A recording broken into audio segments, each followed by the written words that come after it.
Welcoming you to a life of awareness, the Presence Project is excited for you to join us for today's podcast with your host, Paul Kersner.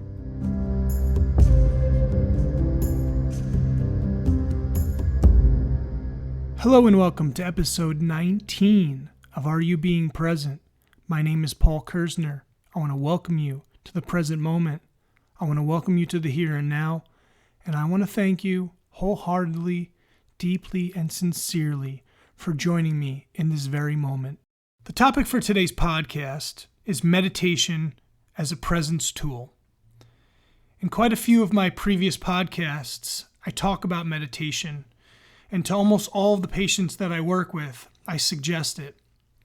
I wanted to spend time just on this topic for this podcast because I think it truly is one of the most important exercises that we can do on a daily or semi-regular basis to help bring us into the present moment and keep us into the here and now.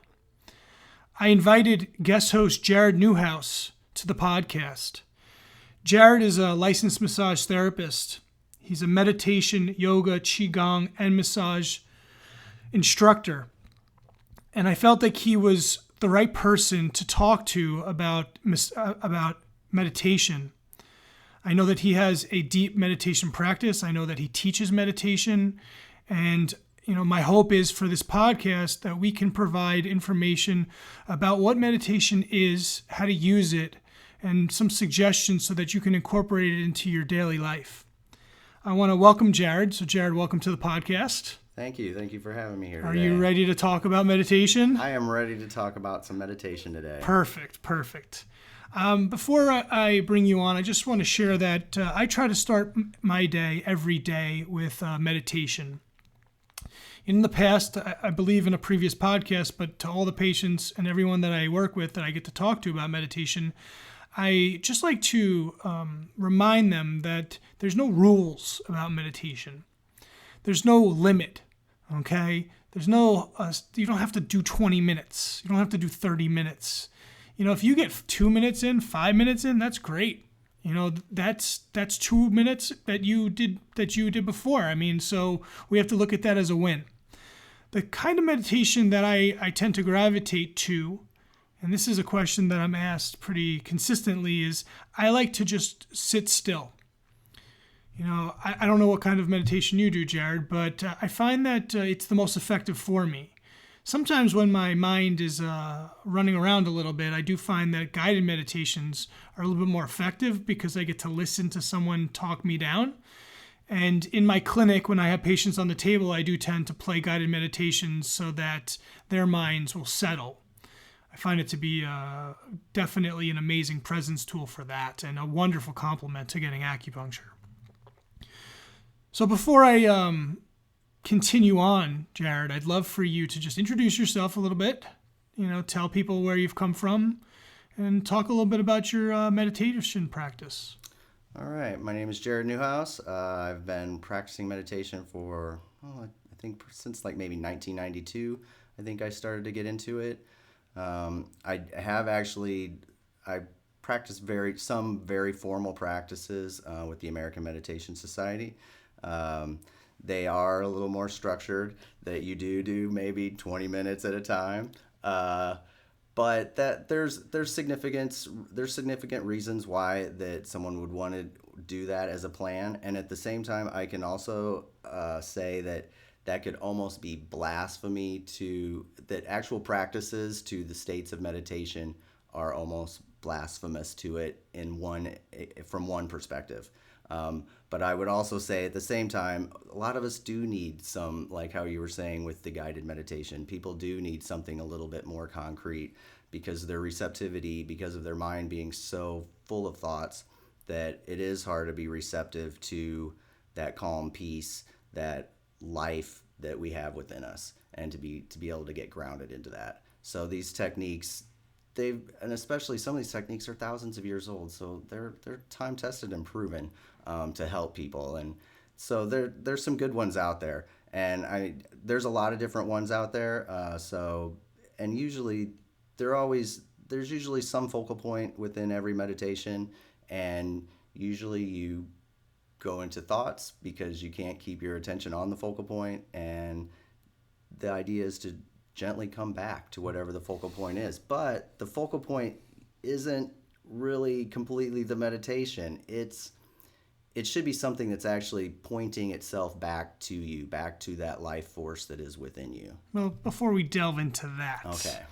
I think a wonderful focal point is the breath. Okay? Like, before we have people focusing on anything else but the breath is the first place to start. Breath is a great one. Yeah. And it's not like you have to do anything special with your breath. You just have to focus on your breath. And by focusing on your breath, you shift that mindset, those thoughts, away from the past and the future. It's also important to note that you can't force yourself to stop thinking. Okay? So, and this is actually an important topic by itself, is that trying not to think is like trying not to breathe. You're just not going to be successful. The goal is to become detached from the thoughts and not to chase them. But you're going to see that when you first start meditating, you're going to have a million thoughts. They're going to pop all over your head, and you're going to want to chase all of them. And that's totally normal. And that's why I say if you get 2 minutes in the beginning, hey, that's 2 good minutes. You can build on that. It's just important that you don't get frustrated. So, Jared, what's your meditation practice like? How often do you practice? Usually a couple times a day. I like to have a morning and usually an evening practice. I think of the morning practice as something that kind of prepares you for the day, kind of lets go of yesterday. And then usually an evening practice helps you to let go of all the different things that have happened during that day. People who struggle with insomnia, I know that meditation is a great tool to use. And I also know that there are a ton of guided meditations on YouTube just for insomnia, as well as anxiety, stress. There's a garden variety. I mean, if you go on YouTube and you do a search for meditation, you get 1.6 million hits. Wow. Yeah, Wow. There's just a ton of them. I mean, the question is where to start when you do a search like that. And I tell people, start in the top 10 and work your way down. You're going to have to find a guided meditation that works for you. And there's a few different facets to the guided meditation. It's the person's voice. It's the music that they're playing in the background. And it's also what they're saying. And that's why it's a subjective selection. I think the guided meditation that I play in my office is by this guy who's Australian. And some people love him. And some people can't stand him, And so you have to find an accent that works for you, that you find relaxing. I personally don't have a preference, but I understand that some people find certain accents abrasive. Well, I could see that. I could see just people having preferences, just in general. And depending on, too, I think of meditation as this mirror. And so it's showing you yourself. So I would think people who are really particular about who that they're listening to and things like that, it might be even shining a light on, just some of their frustration. And that's a good point. That's a good point. It really gives you a mirror into what's going on with yourself. And with the fact that you're by yourself with yourself and there's no one around for you to point blame at, it gives you a window to say, oh, okay, this is what's going on. These are the things that are bothering me. And ultimately, that's a wonderful presence opportunity. It's probably the best presence opportunity because you're getting that mirror reflected in and you're in that moment, seeing things for what they are. And that's an opportunity that should be taken. When I first started meditating, I definitely struggled. And I want to be really clear and honest here that it was not an easy path in the beginning because, I was having a lot of racing thoughts. I found it hard to sit still. This was a good, 8 to 10 years ago. And I realized that I needed to develop some kind of strategy. And the strategy that worked for me was that I was going to look at it as a project. And I was going to try my best not to be hard on myself. And I would look at every opportunity as a win instead of falling short. because there's just some moments that are harder to sit still than other times. I mean, it just depends on what's happening in your life, in your day, that determines your inner state of being. For sure. And so I can only stress enough that, your perception is reality. So the way you perceive your meditative practice is the way it's going to be. With that being said, if you look at every meditation as a win, no matter how long they are, I think that's a really healthy perspective. And I've mentioned that a few times, and I just want to hammer it in that there's no rule for meditation. Okay, so yes, some people have opinions, but those are subjective. There's nothing set in stone. And so don't compare your meditations to anyone else's. It doesn't behoove you. It doesn't serve you. It'll only cause conflict for you because you'll start comparing your meditation to someone else's. And at the end of the day, you are living a subjective reality. It's nothing like the next person's subjective reality.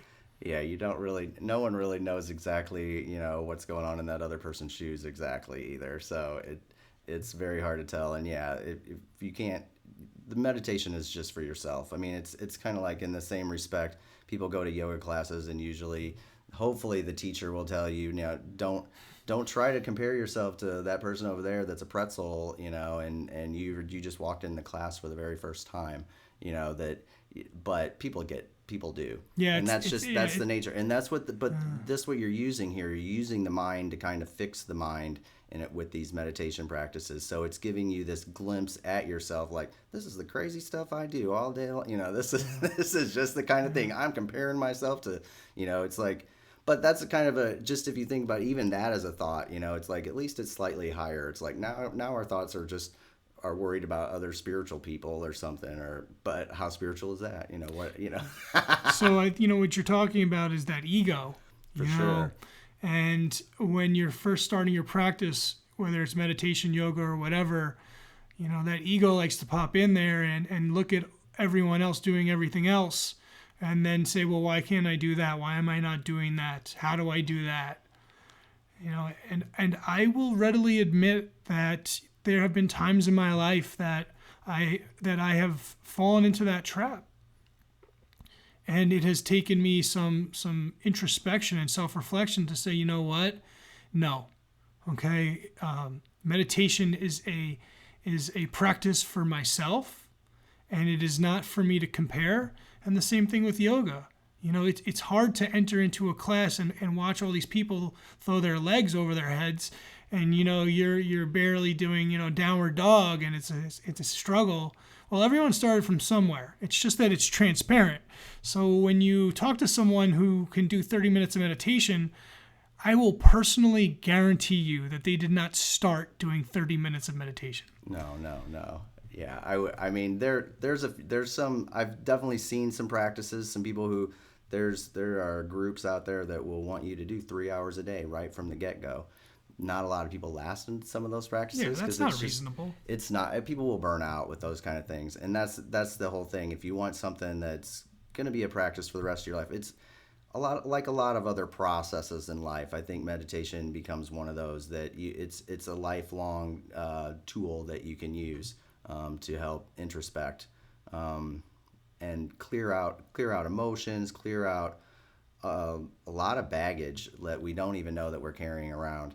And yeah, bring peace, bring a stillness of peace and joy to a point where it's like ecstasy of if you can eventually first get your thoughts and emotions to settle down to a point where even to just get to a neutral space, which is just the basis of happiness anyway. But then there's having joy and love for other beings and for yourself, and experiencing that during your meditation and sharing that with other people is another extra level of this bliss that most people don't experience in their regular day-to-day. I mean, most people don't hit those kind of highs. Maybe a really good music or some point in music or movies or in a relationship, but those are all external things. They are external. And that's the difference.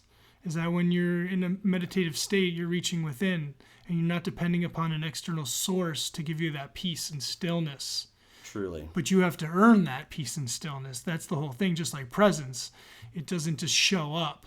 You need a practice. And, it's okay to take breaks and, a couple of days off here and there, but, you always have to come back to it because it's a cumulative situation where it builds upon itself. Especially like with concentration of the mind. A concentrated mind is a lot like lifting weights.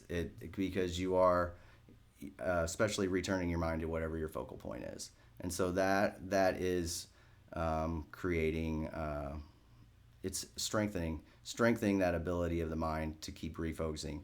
But at the same time, someone with a very strong mind like that, without really being grounded in peace, that can be violent too. Just like someone who could use their muscles from lifting weights to be violent. Someone with a very sharp mind can say some pretty harsh things and use their ability of concentration to dominate arguments, dominate conversations.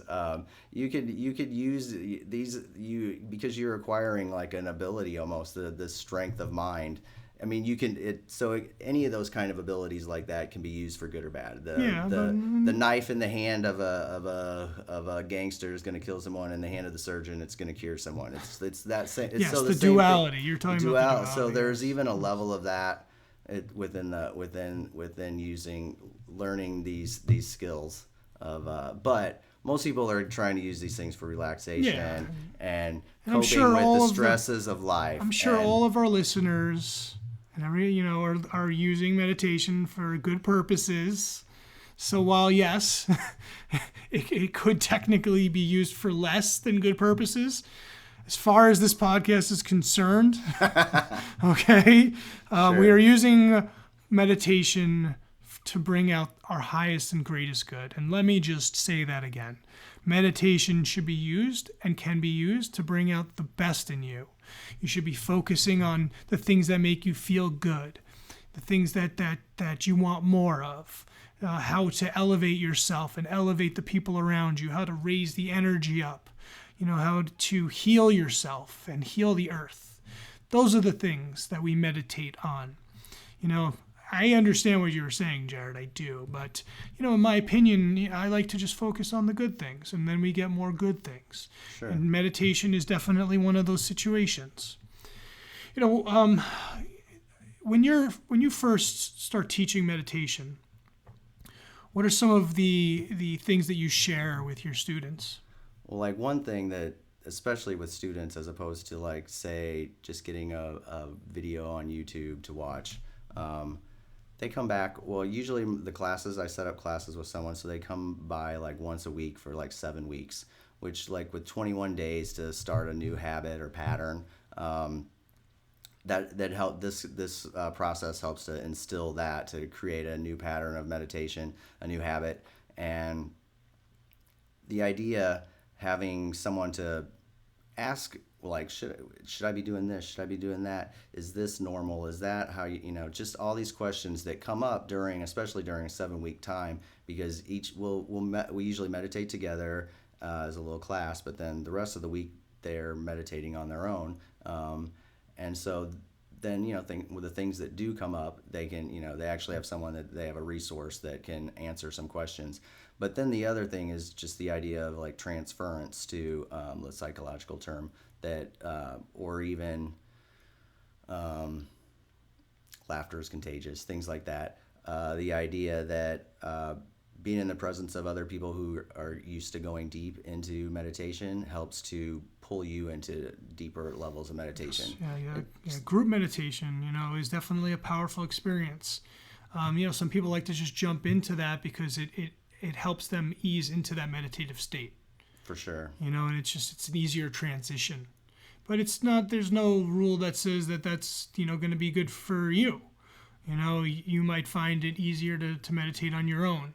And honestly, you might want to try meditating on your own first before you delve into a group meditation, because it's rare that everyone will be on the same level. Oh, yeah. And again, your ego might be popping in there, taking a look at all these people that are going so deep, and you're just like treading water, and you're just like, that's where your mindset is. So it's good to test the waters on your own first to see where you're at, and then kind of think about what direction you want to be headed in. When I first talk to patients about meditation, I definitely suggest the guided meditations first. I find it to be easier and a good way to get introduced to the practice. And yes, I will send them links to certain ones that I feel are good starter meditations. There's also a couple of really good apps. Headspace is a really good guided meditation app that's getting some steam. I know it's on the iPhone. I believe it's also on Android. And it helps give you some suggestions. It talks about what meditations are, and it also helps you track your meditations, and it gives you some goals to work on. And I think that, this day and age, people like to have interactive, or they like to be stimulated. And so using a phone app is a good tool to do that. Of course, the phone is a presence distraction, but meditation is a presence tool, so technically they might cancel each other out in some way, but probably not. And I just to circle this podcast back to its intention. Meditation is one of the, if not the quintessential presence tools. It has the ability to shift you or anyone out of a state of past thought or future worry and bringing you to the here and now. It makes you aware of your thought process and your thought stream, and it gives you the ability to see where you're at. It gives you the ability to watch your thoughts, to watch your breath, to become one with your environment. And that's really powerful, and it doesn't really take anything. You don't have to be anywhere. You can do it at any time. And it's, it really isn't as complicated as it might seem to someone who has never meditated before. I know that sometimes when I talk about it to people who have no experience with it, there's this like preconceived notion about what it is and how it should be and all these things. And, I have to break down all those notions and say, no, meditation is what you make of it. It's exactly what you make of it. And again, 2 minutes is better than no minutes. And I can't say that enough because blasphemy or not, I don't really care what anyone else thinks. Like, if we can get people who are not meditating at all to meditate for 2 minutes, then that's an amazing feat. Sure. For us, for them, for humanity. Well, and some people would say, you can't, just even with watching your breath, it's one breath at a time. There's no breaths of tomorrow or yesterday. There's only this one you have now. So it's like, especially using that as a focal point, it's always the one that's here. And the other thing that's important to note is that there's different kinds of meditations. There's walking meditations, there's like seated meditations, there's standing meditations.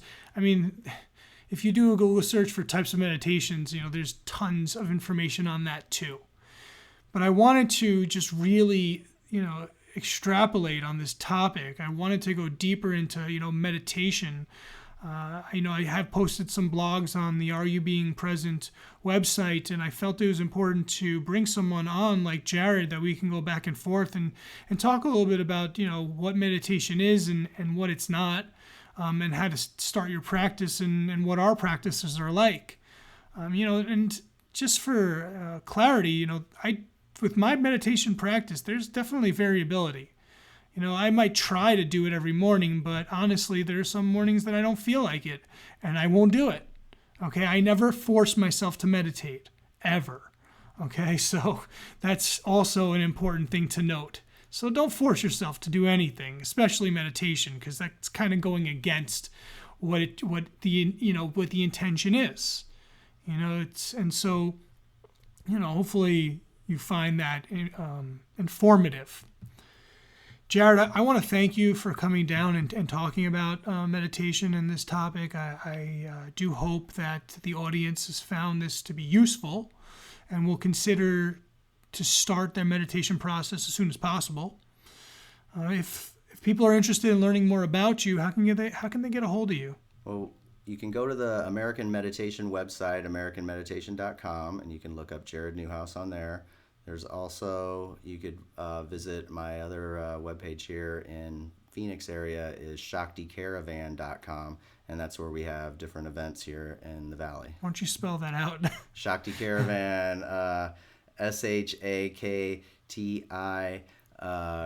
Caravan, CARVAN.com, and that's on meetups.com. It basically shows where we have like events going on here around the Valley in Phoenix area.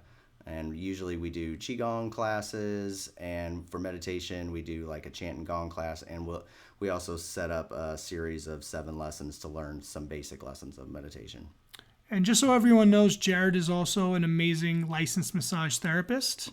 And so I want to just give you a moment to share your website.